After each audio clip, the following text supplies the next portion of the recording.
여러분 안녕하십니까? 안녕하십니까? 한번 보여주세요. 켜주실래? 한번 시도 읽고 또 뭐 역사 얘기도 해주고 한번 시를 읽어보죠. 이거 한번 제가 읽어볼까요? 신을 믿는 것 미구엘 드 우나우도 아무런 열정도 마음의 갈등도 불확실한 것도 의심도 심지어는 좌절도 없이 신을 믿는 사람은 신을 믿는 것이 아니다. 그는 다만 신에 관한 생각을 믿고 있을 뿐이다. 시집을 읽다가 멋있더라고요. 그래서 제가 생각해 보세요. 그런 좀 느낌이 안 옵니까? 뭐 시를 읽어도 감동도 없고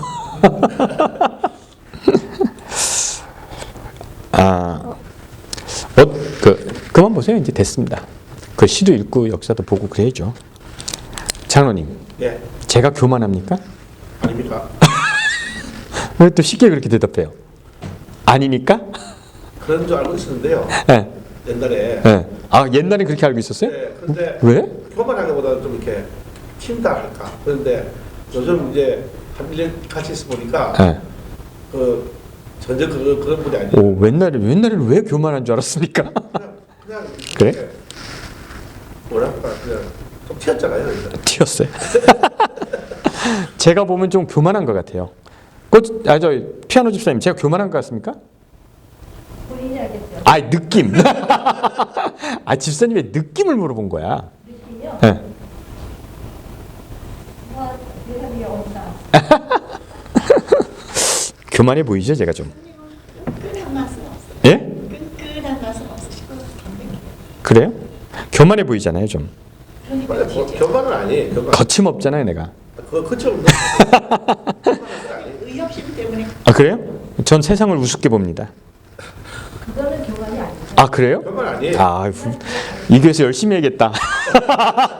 나를 인정해주는 사람.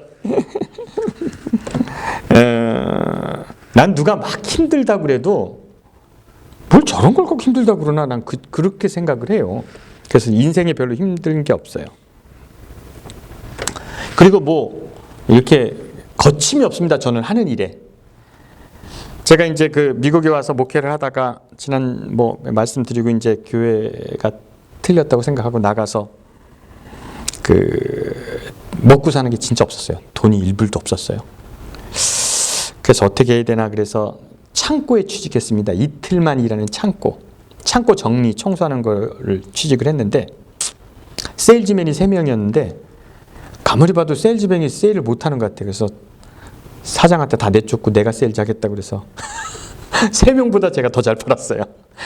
코스메틱하고 스카프 이런 거 제가 세일즈해서 그렇게 이제 미국에서 돈을 버는 일을 좀 하다가 그 사장이 중국에 물건 하러 갔다가 영주권을 가짜로 했나 봐. 못 들어왔어 갑자기. 그래서 그 회사를 제가 다 정리했는데 그때 너무 순진했던 것 같아요. 그걸 다 이렇게 돈을 다 해서 줬어요. 지금 같았으면 그걸 내가 먹는데 그때 너무 순진했어. 아무것도 몰랐어요. 그러다가 이제 신발 딜리버리를 시작하고 신발 가게를 하게 되고 신발 옷 가게도 하게 되고 꽤 많이 이제 돈을 잘 벌었던 것 같아요. 옷 가게가 한 6개 있었으니까 큰 거 12,000 스퀘어피트 뭐 이런 것도 있었으니까 웅진코에서 필터 갈아주는 것도 했었습니다. 그래서 필터 갈아주는데 저 10,000불 이상 벌었어요. 가구점도 해봤고요. 유니폼 가게도 해봤고 보험 자격 따서 보험도 해봤고 결혼식 꽃 배달도 해봤고 스토리지 경매 스토리지 헌터 아십니까? 그런 거? 스토리지 헌터 모르세요? 나 이거 재밌는 건데 가르쳐 드릴까요? 스토리지마다 짐 안 찾아가는 거 있잖아요. 그거 경매에 붙이는 거 아시죠? 예. 네, 거기 막 금도 나오고 은도 나오고. 저 그것도 했었어요. 해보고 싶은 거 다 했습니다. 여행사도 했었습니다. 그래서 한국에서 어떤 교회 한 팀 30명 팀을 받고 너무 힘들어서 그 여행사도 포기했어요. 요즘은 트럭을 해요. 음식 배달도 해봤고 택시도 해봤고. 저는 세상에 대해서 두려움이 별로 없어요. 뭐든지 하면 될 것 같아요. 교만해 보이거든요. 근데 제가 이제 한국에 가면 저희 아버지 아십니까? 저희 아버지? 예. 예. 우리 아버지도 교만하다고 무지하게 욕먹는 분이신데, 우리 아버지를 아는 사람은 우리 아버지 때 교회가 많이 정착을 했어요. 우리 교회가. 제가 국민학교 때 기억하는 게 식품 공장이 들어올 때 아버지가 교인들이랑 그 식품 공장을 끌어오려고 오토바이, 그러니까 사업에 능하신 분이에요, 우리 아버지가. 그 다음에 이제 중사회에서 그러시다가 광천 땅을 사셔가지고 지금도 충청도에선 제일 큰 교회 중에 하나예요. 그 다음에 중화동 교회인데 요번에 갔더니 그때 아버지 때 땅을 사놔가지고 서울에서 또 제일 큰 교회가 됐더라고요. 그러니까 그런 걸 잘하셔. 우리 아버지는 뭐 설교를 잘하는 것 같지 않지만 그런 거를 잘하셨어요. 그 다음에 영어학원에 가셨는데 영어학원이 그때 한 5개 있었나요? 근데 아버지 때 해서 연 학생이 60만 명 될 정도로 키웠어요. 연 학생이. 그러니까 한국에서 제일 큰 영어학원이 됐었죠. 뭐 지금은 학원생이 몇 명인 줄 아십니까? 100명이 조금 넘는데요. 그렇게 망했어. 삼육영어학원이. 뭐 연합회장으로 가셔서는 뭐 지금도 이제 그 안타까워하시는 게 연합회 부지 있잖아요. 시조사 그 부지. 그걸 팔아서 분당에서 땅을 살라고 계획했었어요. 그 옛날에. 예, 분당에 땅을 살려고 그랬는데 역사적인 거 못 팔게 해갖고 그걸 못 팔고 아직도 갖고 있는데 지난번에 갔다 오시더니 그 땅이 1조가 넘는다는 거예요. 분당. 그것만 했으면 엄청났겠죠. 그때는 또 의대를 세우려고 자민련 김종필 만나고 그랬어요. 해준다고 했었어요. 근데 또 행정위원회에서 재림이 가까운데 의대를 왜 세우냐고. 그때 제가 그걸 다 기억하거든요. 그래서 니네는 병원도 있고 대학도 있고 모든 게 있기 때문에 할 수 있는 조건이 됐었어요. 그래서 하려고 그랬는데 행정에서 못했어요. 그리고 제가 이제 제가 모르던 것도 이번에 해서 아버지한테 들었는데 민통선에 수백만 평을 얻었대요. 민통선에 지금 거기를 민통선이 어딘지 그러니까 북한하고 한국 사이 그 노는 땅을. 그래서 건초만 팔아도 돈이 되겠더래요. 그래서 2억짜리 그 건초 풀 많은 기계잖아요. 이거 사서 했는데 아버지 그만두신 다음에 그대로 나라한테 반납했대요. 그거 갖고 있었으면 지금 어마무지한 근데 그런 것들이 많더라고요. 근데 우리 아버지를 얘기하는 사람이 니네 아버지는 좀 교만하다. 그리고 일을 열심히 하셨다. 막 그렇게 얘기하는데 저는 우리 아버지한테 이런 얘기를 하거든요. 아버지는 월급 받고 했으니까 열심히 당연히 해야 되지. 아버지가 뭐 공짜로 일했어. 월급 받고 좋은 위치에서 했으니까 열심히 했어야지. 잘했어야죠. 당연히 월급 받았으니까. 저도 월급 받고 하면 잘했을 텐데 이렇게 됐습니다. 교만하다고 듣는 사람들이 꽤 많아요. 교만해 보여요. 그런데 그런 사람들이 일을 합니다. 그런 사람들이 일을 해요. 이제 서론 그만하고 이제 본론을 얘기하겠습니다. 한 소년이 있었습니다. 이 소년은 양을 치는 아이였어요. 양을 치는 아이였는데 심심하잖아요. 그래서 돌 던지기를 했는데 잘 돌을 던졌어요. 물매에 넣어서 이렇게 돈을 던지는데 잘 던졌어요. 잘 맞췄나 봐요. 깡통도 맞히고 그랬겠죠. 그러다가 늑대를 잡아본 적도 있어요. 근데 이 아이는 할 일이 없으니까 수금도 탔어요. 이렇게 이제 기타를 쳤다고 생각하면 될게요. 근데 그 당시 왕은 사울이라는 왕이었어요. 가끔 우울증이 생기고 귀신이 들리고 그러면 이 사울이라는 왕은 수금을 치고 노래하는 걸 들으면 기분이 좋아졌어요. 그래서 이 아이는 가끔 왕에게 가서 수금을 쳐주고 왕을 좀 위로하는 일을 하고 그 다음에 와서 양을 치고 이런 삶을 살았습니다. 상근직이었죠. 가끔씩 왕에게 가는 사람이었어요. 근데 어느 날 블레셋이라는 나라에서 쳐들어왔습니다. 블레셋이 쳐들어왔는데 이제 이스라엘이랑 전쟁이 일어났어요. 전쟁이 일어났는데 블레셋 사람들이랑 이렇게 대치하고 있었어요. 그 대치 기간이 길으니까 아버지가 이 아들에게 야 형들에게 먹을 것을 좀 갖다 줘라 해서 형들에게 먹을 것을 가지고 형들에게 갔어요. 자, 이제 성경절을 보시겠습니다. 사무엘상 17장입니다. 사무엘상 17장 한번 읽어보겠습니다. 4절 시작. 블레셋 사람이 진영에서 싸움을 도두는 자가 왔는데 그의 이름은 골리앗이요 가드 사람이라. 그의 키는 6규빗 한 뼘이었더라. 6규빗 한 뼘이면 어느 정도인가 하면 3m가 넘는 거예요. 3m. 꽤 크죠? 그건 거인 같은 사람이에요. 그래서 3m가 넘는 사람이 있는 거예요. 근데 그 전쟁터에 가보니까 이제 저쪽 진영에서 골리앗이 막, 야, 나와! 니네 하나님이 뭐야? 여호와가 뭐야? 막 그렇게 얘기를 하니까 이 이스라엘 군대가 도망가는 거예요. 꼼짝을 못 하는 거예요. 막 하나님을 욕되게 하고 소리를 치고 골리앗이 그러니까 그래서 22절입니다. 다음 절 읽겠습니다. 읽어보겠습니다. 시작. 다윗이 자기 짐을 지키는 자의 손에 맡기고 군대로 달려가서 형들에게 문안하고, 그러니까 그 경비 초소에다가 먹을 것을 놓고 형들에게 가서 문안을 했어요. 자, 읽어보겠습니다. 그들과 시작.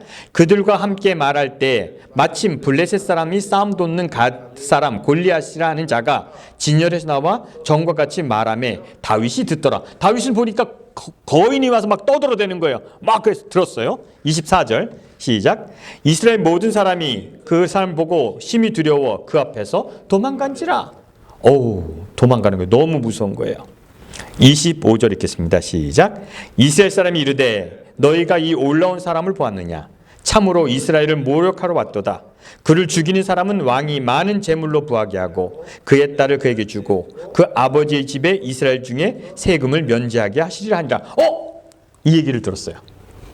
뭔 얘기를 들었냐면 골리앗을 타게 도망가면서 야, 저놈을 죽이는 사람은 왕이 어떻게 한다고? 돈을 많이 주고 딸을 자기에게 주고 세금을 평생 면제해 주겠다라 얘기를 들었어요.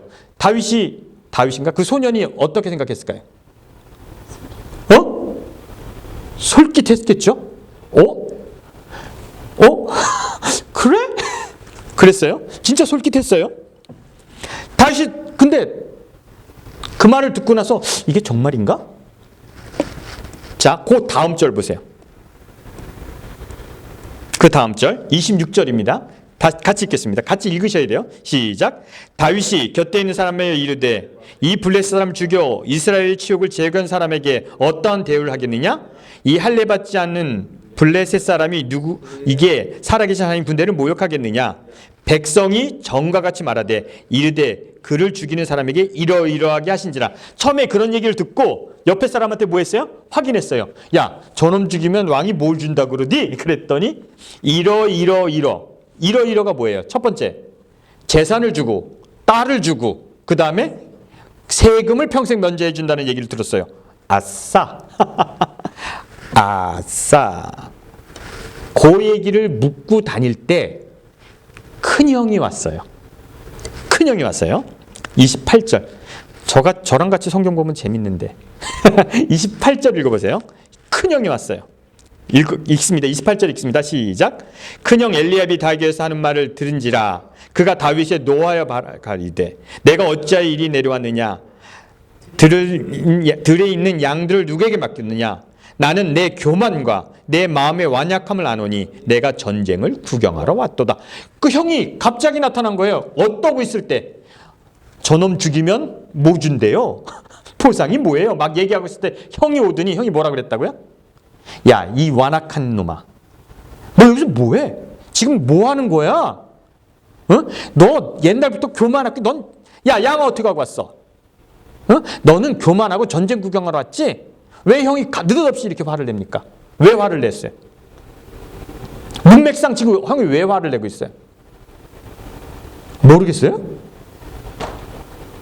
왜 화냈어요, 형이? 일 안 하고 돈 안 하는 게 아니죠. 자기 동생이 전쟁터에 와서 전원 죽이면 상급이 뭔데? 계속 물어보고 다니니까 그걸 형이 보니까 이거 정신없는 놈인 거야. 형이 그 얘기를 듣고 화가 났다고 그랬잖아요. 상급이 뭔데? 29절입니다. 다윗이 이르되 내가 무엇을 하였나이까? 어찌 이유가 없이 하겠나이까? 형한테 변명하고 나서 어떻게 했는지 아십니까? 다윗이? 그 다음에 어떻게 했을 것 같아요? 30절. 30절 같이 읽어봅시다. 30절 시작.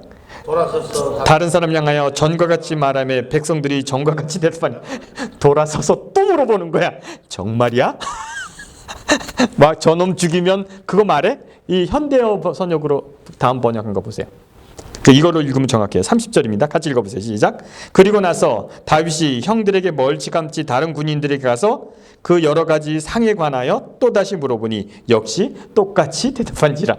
다윗은 지금 뭐에 꽂혔어요? 상급. 야, 이거에 꽂혔어요. 상급? 아, 그래. 왕의 사유가 되는 거야. 귀족이 되는 거야. 그리고 세금 면제되는 거야. 오, 재물?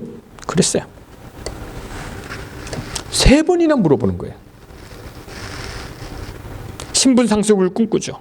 여러분, 그 당시 양치는 자는 가장 비천한 일이죠. 그죠? 뭐 양치는데 양치는 애가 뭐 양치는 애죠, 뭐. 그리고 왕의 궁전에 가서 저기 수금을 치다 보니까 미가 사울이 딸이 예쁜 걸 알았죠. 미모가 있었거든요.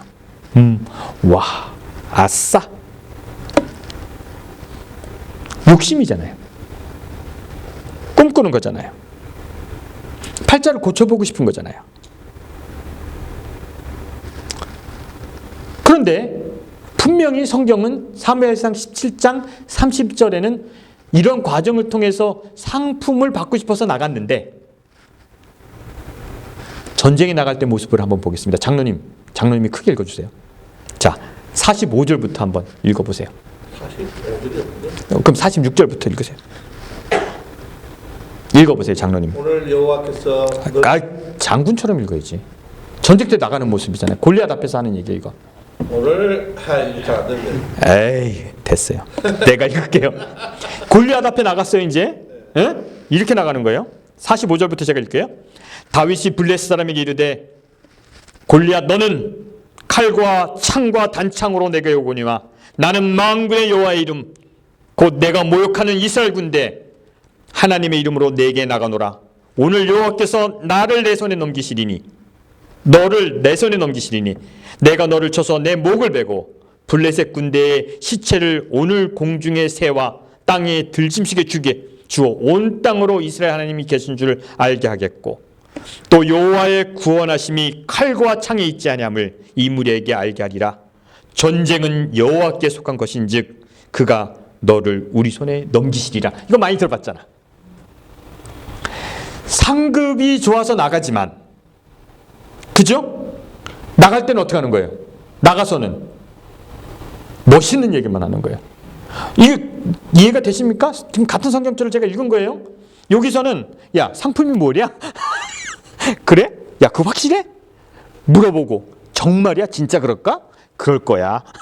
오케이. 진짜 나갈 때는 남자답게 여호와 이름으로 나가는 거죠. 그 모습이 보이잖아요. 이게 잘못된 겁니까? 돈을 밝히는 게 잘못된 건가요? 목사님 그때 몇 살이 됐어요? 한 17살쯤. 네.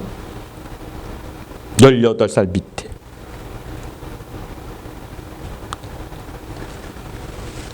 우리가 성경을 뜨문뜨문 보니까 멋있는 얘기만 있는 것 같죠? 그렇잖아요. 자기의 욕심과 신앙은 다른 겁니까? 다윗은 욕심 있는 사람이죠. 여러분들이 성경을 정직하게 보고 확실하게 보면 다윗이 좋은 사람이란 생각은 하나도 안 듭니다. 다윗의 인생에 있어서 다윗의 삶이 좋은 삶이라고 얘기하면 안 돼요. 그는 이기적이었고요. 욕망에 가득 찼죠. 그러나 하나님을 의지한 건 분명한 것 같아요.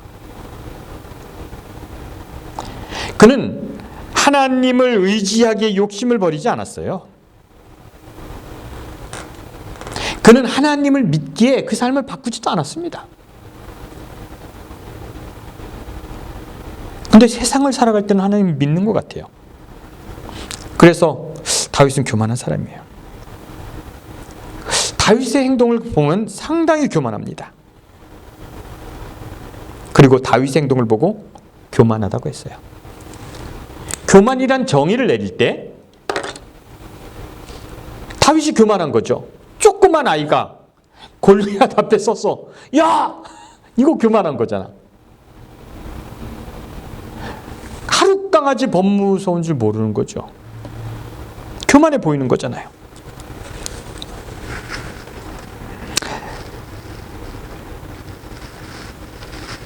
여러분, 이 세상에 말하는 겸손이 뭡니까? 세상 사람들이 생각하는 겸손이 뭐죠? 왜 나를 교만하다고 생각했죠? 그 전에 어떤 사람이 겸손합니까? 목사님이라고 생각하면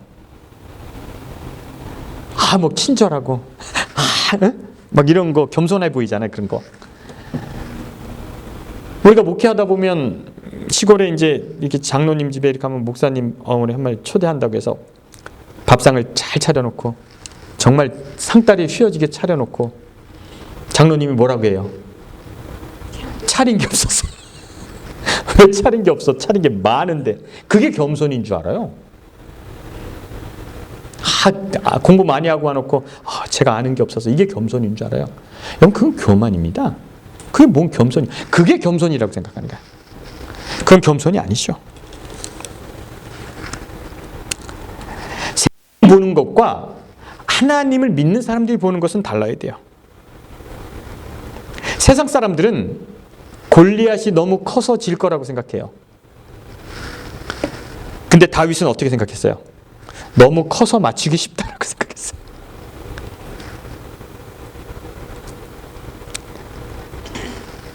하나님을 믿는 사람들에게 진정한 겸손은 세상 사람들은 그것을 교만하게 봅니다. 모든 것을 하나님이 이루신다고 생각하는 사람들의 행동은 그래서 건방져 보이고 추진력이 있는 거예요. 왜요? 하나님이 하실 거니까. 하나님이 할 수 있기 때문에, 나는 믿고 나가기 때문에 당당한 거예요. 그래서 세상 사람들에게는 교만해 보여요. 어차피 내가 할 일이 아니기 때문에, 하나님이 이루실 거기 때문에 내가 할 일이면 겸손해야겠죠. 그러나 내 뒤에 하나님이 계시다는 걸 믿으면 우리는 세상 사람들 보기에 겸손할 수는 없어요. 그래서 우리는 큰 일을 꿈꾸는 거죠. 더 자신 있게 나가는 거죠. 따라 하시기 바랍니다. 신 앞에 겸손한 자, 신 앞에 겸손한 인간 앞에 교만해 보인다. 인간 앞에 교만하게 보인다. 왜요? 내가 할 거라고 생각하지 않으니까. 뒷배가 있으니까. 여러분, 하나님을 믿으시면 이 땅에서 훌륭한 일을 하게 되길 간절히 바랍니다. 큰 일을 이루세요. 아멘. 네, 됩니다. 왜요? 우리의 뒤에 누가 계시니까? 하나님이 계시니까. 그게 믿음이에요. 그러나 세상 사람들이 그것이 교만 이런 거 신경 쓰지 마세요. 그 일이 옳은 일이고 그 일이 맞거든. 그렇게 나가는 거예요. 지난주에 어떤 분하고 제가 토론을 했어요. 토론을 했는데 이런 토론을 했어요. 그분은 자기의 평생의 꿈이 하나님의 뜻대로 살아가는 것이 꿈이라고 그러시더라고요. 하나님의 뜻대로 살아가는 거. 여러분의 꿈도 그렇습니까? 하나님의 뜻대로 살아가는 게 여러분의 꿈이에요? 지수님 나랑 많은 면에서 비슷해. 그래서 내가 그거 너무 어렵잖아요. 하나님의 뜻이 뭔지 알아요? 알면 나도 그렇게 하죠. 모르겠는데? 저는 그래서 하나님의 뜻 힘들다고 그랬어요. 그럼 목사님은 무엇을 목표로 사세요? 저는요, 이상하게 들릴지 모르지만 내가 원하는 것이 하나님의 뜻이길 바라면서 살아요. 저는 거꾸로예요. 제 뜻이 하나님의 뜻이길 바라면서 살아요. 이거 되게 교만한 말이지만 기도하시고 여지껏 살아오시고 하나님의 뜻을 물어보는 거예요. 너무 어려워요. 하나님의 뜻을 받았다는 사람들이 여지껏 악행을 저지른 거 아십니까? 칼포포죠? 모세님, 세상을 낙원으로 만들려는 사람이 이 땅을 지옥으로 만들었다. 이 땅을 하나님의 땅으로 만들고 싶은 사람이 이 땅을 지옥으로 만들었어요. 그것이 하나님의 뜻이라고 외친 사람들이 이 세상을 엉망으로 만드는 거 여러분 아십니까? 하나님의 뜻 알기 어려워요. 모르겠어요. 그래서 내가 여지껏 살아오고 여지껏 믿어오고 내가 만난 하나님, 내가 읽은 성경, 그런 걸 통해서 여러분이 갈 길을 정하시고 그 길이 하나님이 원하시는 길이면 좋겠다 생각하고 밀고 나가셔요. 그러면 세상은 여러분들을 교만하다 할 거예요. 그러나 그것이 신 앞에 진정한 겸손임을 기억하게 되기 바랍니다. 신 앞에 겸손한 자, 인간에게 교만해 보인다. 내가 할 수 없는 일이기에 여러분 큰 일을 꿈꾸게 되기 바랍니다. 제가 그래서 이 교회를 크게 만들어 볼까 생각이 들더라고요. 내년부터 한번 해봐도 되겠더라고요. 아, 해보자 한번. 올해는 내가 힘들었으니까 쉬고 다음 주 쉴까요 우리? 크리스마스 파티 해야 되는데. 파티 해야 됩니까? 아, 이거 좀 쉬면 좋겠는데. 하여튼 해보자고요. 해보자고. 다음 주에.